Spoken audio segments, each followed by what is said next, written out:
पुरणपोळीसाठी वरवंट्याने पुरण वाटून घ्यायचं, पोळ्याचा मिस्टर होतो.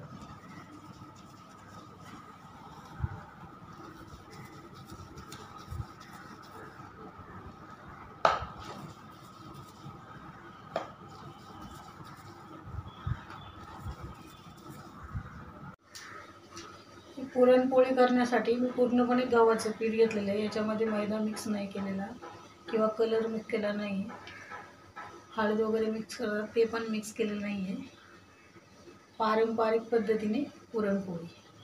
याच्यामध्ये पुरण घ्यायचं आहे थोडं भरून.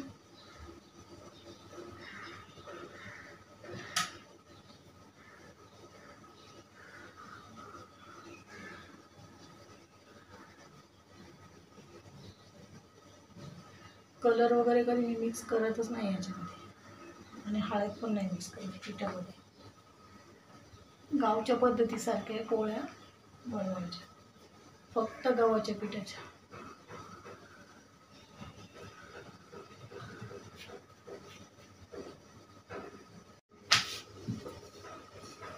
तवा मोठा ठेवायला, तवा ठेवला छोटा आणि पोळ्या होत्यात मोठ्या.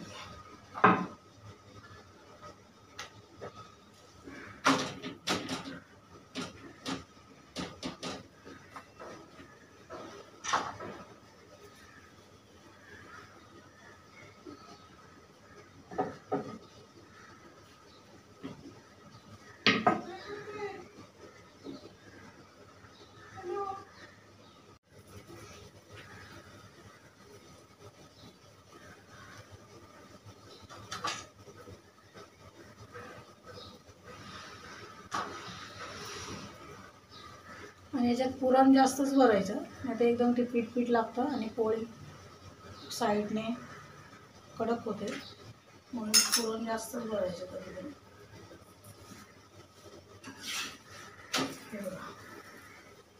फुगली पोळी, एकदम बारीक पुरण होतं ना, ती पोळी मस्त छान अशी मऊ होते.